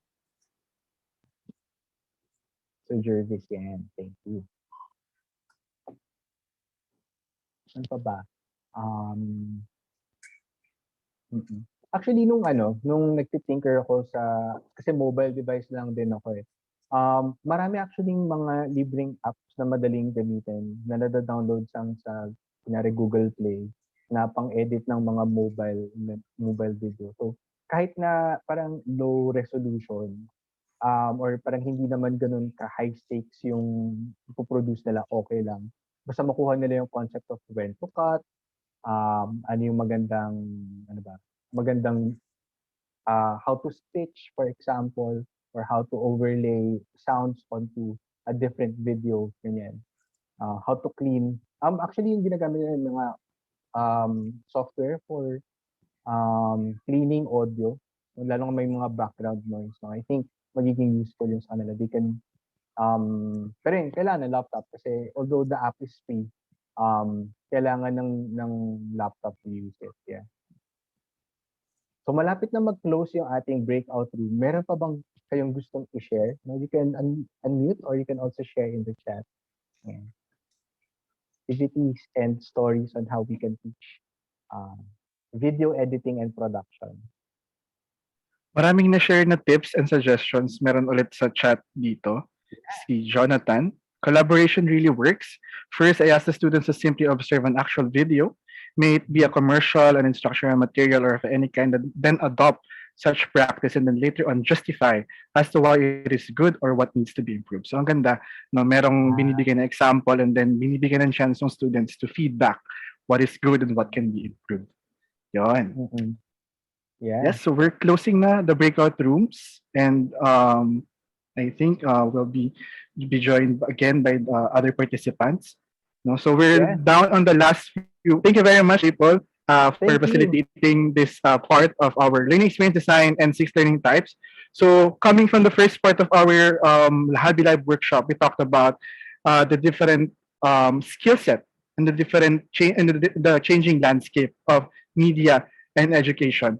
And the second half, we were able to see yung tip namin, yung pabaon namin sa inyo from Happy Education Lab, na in knowing all of this new skill set, itong 6 learning types could help you create learning experiences that can enhance yung skill set ng mga learners natin in this changing landscape of the 21st century media skills. So, Lacey, maybe we can ask for a few sharers before we formally end. Ano yung mga na-discuss nila sa kanilang plenary? Yes, hello, welcome back. Sorry kung na-cut short yung inyong discussion. But we would like to ask maybe one or two from the other breakout rooms to share yung mga insights or mga significant na discuss nila about their topic. So anyone can unmute or yung i-show yung video, or kung hindi kaya, unmute na lang to share yung mga things that you have learned from each other. Yung mga tips or yung mga bago nyo natutunan from your kasamahan nyo sa breakout room. So feel free to unmute and share. Hello. Yeah, hello. Yes, Miss Nikki, go ahead. Yes. From skills in shooting and editing videos. So we have discussed some tips like from Mary Angel that teachers should give a group project to the students like commercials or vlogs. In that way, they can sila po ay magiging enhance ang kanilang skills sa shooting and editing videos, or they can use some apps like TikTok na very accessible sa mga students ngayon. Yun lang po. Thank you, Miss Nikki. How about one more before we wrap up our session? Yes. You can also share sa chat, pero we have a time for one more sharer for this plenary. Meron po ba kayo mababahagi na tip or first time yung narinig from your kasamahan nyo sa inyong mga breakout sessions? Maybe we can ask for one last. Meron Sir. po ba? Yeah, yes. Good afternoon. Excuse me.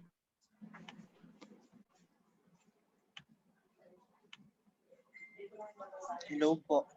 Yes, we can hear you. Yeah. Okay, sorry. Yep. This is about analyzing bulk amount of data. So as for me, I believe that great amount of data is very useful tool in any way possible for the school, for the people, or for any organization. So, however, mishandling it just complicates the context. So, handling great amount of data requires great analyzing techniques. For example, sorting things according to its nature or depending on the needs of the people or the service. In education, for example, for any school, like a school undergoing accreditation, so the trend now is they have to compile their reports or for whatever achievements they have, for whatever programs they have. So it is indeed a great amount of data. Now the trend is AXCU, ACI for now is developing this kind of strategy, integrating technology. They are requiring a school to create their own email addresses, and then they are going to create their Google Drives, wherein they can compile and sort their this relatively gigantic amount of data they have into separate folders. So I think that is how people would now adhere to this kind of analysis, wherein they have to sort data accordingly. So that's it, sir. Thank you. Thank you very much, sir, for your sharing. So yan, maraming salamat po sa lahat ng inyong mga nabahagi. Pero yun nga, katulad ng sinabi ni Jay and Lacey, kulang na kulang yung oras natin for this 2-hour workshop. Pero ang gusto lang po naman sana ibahagi ay simula pa lang itong mga nasimula nating conversation. We can continue it with our co-teachers, we could continue it with our learning communities. Pwede natin itong gawin. I-prototype po natin sa ating mga learning sessions and learning experiences na ite-design natin in the future. So, hindi naman po tapos siya dito sa ating learning experience na ito. Yes, Stacey? Yeah, and also yung kaninang resource, you can download it kasi that will be your PDF copy, and the PDF copy of the slides is also in that folder. Yes. Since hanggang 4 o'clock lang tayo, we will proceed with our Yeah, closing. Yeah, so just a few reminders before we formally close. Now, we would love to hear your feedback. No, kindly answer our feedback form. So bit.ly/hobbypro-feedback. So Lacey will be putting it in the chat. So feel free to answer the feedback form. And after nyo po i-answer yung feedback form, may link po dyan para ma-generate nyo yung inyong e-certificate. And then after nyo po masagutan yung form, it will be emailed directly to you. So pasagutan po ng feedback form so you can receive the e-certificate of participation. Yes, thank you, Luigi. And pwede din sila actually mag-send in lang ng questions sa ating partners pag may mga tanong pa sila. Yes, mamaya ipapakita ko rin yung email, yung pwede nating contacts about from our partners. But anyway, last few reminders. So we're inviting you to collaborate with us in our channels. So yung Hobby Live po ay isa lamang sa ating channel. We have Hobby Shop, Hobby Plus, and Hobby Hour. So sa Hobby Shop, pwede po tayong bumili ng mga learning blocks na diniscuss kanina ni J. Paul and yung mga hobby cards and different tools. So punta lang po kayo sa bit.ly/hobby shop. And then we also have Hobby Plus, a self-paced learning course for different learning experience design courses. So check it out. So hobby.plus. And then we also have our podcast, Hobby Hour, so you can listen in. And then we have our season 2, the Turo-Turo serye. So marami po kayo maririnig dito ng mga tips, marami mga conversations with educators and learning experience designers. So yeah, and so invitation for us to collaborate, listen, and participate in these channels after this workshop. So Probe is also inviting everyone to participate on their study on the 21st century skills of Pinoy media practitioners. So they will be having a series of workshops, training sessions, and fellowship opportunities. So please stay tuned. And then you can follow them at probefound.com and visit their Facebook and IG at Probe Media Foundation. And check out their projects too, reporting, ASEAN.net, at mulatpinoy.ph. So ipapadala rin po namin ito sa inyo later on yung mga contact details. So you can send your questions. Kung nabitin po kayo kanina sa panel discussion and kung may questions pa kayo, feel free to contact them. But as a way to close, nag-check-in po tayo kanina. Ngayon naman mag-check out po tayo to close our learning experience. So yung check-out po natin, please type in the chat na lang po, what is your key takeaway from today's Hobby Live session on 21st century media skills for our Filipino students. So what is your key takeaway from this workshop? So maybe we could, I would like to ask, Yas, could you like to share ano yung key takeaway mo from our workshop for today, given that we have a lot of participants in this afternoon? Yes, actually, my key takeaway is yung 6 learning types. I really appreciated it. Although it's something that I've heard before and things like that, but I liked how you presented it and how it's so versatile kasi talagang parang puzzle siya ng lahat ng pwedeng gawin. Whether it's sa educational, doon sa group namin, mostly teachers sila. Pero let's say kami, nagte-training, sessions with practitioners and youth and others. Nakikita ko how it works and how we should always be aware na magandang i-mix and match siya. So thanks for that. Thank you, Yas. So basahin ko rin yung ibang checkout ng mga kasama natin very quickly lang. Some of them are saying the difference of the views of the practitioner and educators or what skills are needed. Some of them also share that teachers were the most challenged to acquire new skills in this pandemic. Technology will change, but values and attitudes of a great media practitioner will be timeless and be adaptive to the changes, particularly on technological development. So yan, marami po tayong takeaway, marami tayong natutunan. And ang invitation namin sa Habi Live is to continue these conversations, continue talking with your learning communities, continue learning with your peers. Kasi nga, this is just a beginning. And the challenge really happens beyond this Habi Live workshop. It happens in our classroom. It happens in our everyday teaching. So maraming salamat po sa inyong lahat. You can contact us at kamusta@habieducationlab.org. You can visit our facebook.com, Habi Education Lab, and you can visit our Instagram, Habi_TH. So kung magpo-post po kayo ng pictures, you could tag us and use the hashtag HabiLive. So maraming salamat po, and magkita-kita po tayo sa susunod na Habi Live workshops. Thank you very much, and ingat po tayo lagi. So maybe we can stop the Facebook Live and then we can have a group photo here in Zoom. So maraming salamat po, everyone. So yan, nakastop na tayo sa Facebook. Please. Thank you. Yan. So maybe we can take a group photo po. So invitation for everyone to bago new normal group photo, Zoom selfie. So if you could turn on your cameras, and then Lacey will be doing a screenshot of us. So we'll be posting this also in our Facebook page, in our post-event post. Yan. So makita naman natin yung ating mga kasamahan. Almost ilan tayo, 80 plus kanina, diba, sa Zoom. So but now we're still here with 55 participants. So Yes, maraming thank you. salamat po. Yes, Yan. thank you for staying. So, meron tayong 3 pages. So, smile lang po tayo kasi hindi natin alam kung saan page Kung saan tayo. So, I encourage na wag muna tayo mag-chat. So, parang walang magpa-pop up. Ayan. Nice to see your faces. Sige po, I'll start the screenshot. Smile lang po tayo. Okay. 1, 2, 3. That's the first one. Next. First page. Next page. Smile pa rin tayo. Page na, baka sa second page tayo. Okay. 1, 2, 3. Nice smiles. Ayan. Weekend na. And one more. 1, Yes. 2, 3. Thank you. Yan. You Maraming can salamat always po. get in touch with us kung gusto nyo ng collaboration and all, and you have something, ideas, and yeah. Thank Yeah. you. And thank you very much also to Probe Media Foundation for Yes, this thank you so partnership. much. Maraming salamat, Maraming Data. salamat. Yes. Sa And uulitin. Joseph. Yes, You're maraming salamat welcome po. always. Anytime. Bye-bye. Thank you po. Bye-bye. Thank you. Everyone, thank you. Ingat po Have kayo a lagi. happy Salamat. Happy weekend. Yes, happy Yeah. weekend. Happy Friday. Thank you po. Hey, Dra. Mag-play lang kami ng music habang lumalabas po tayo sa Go.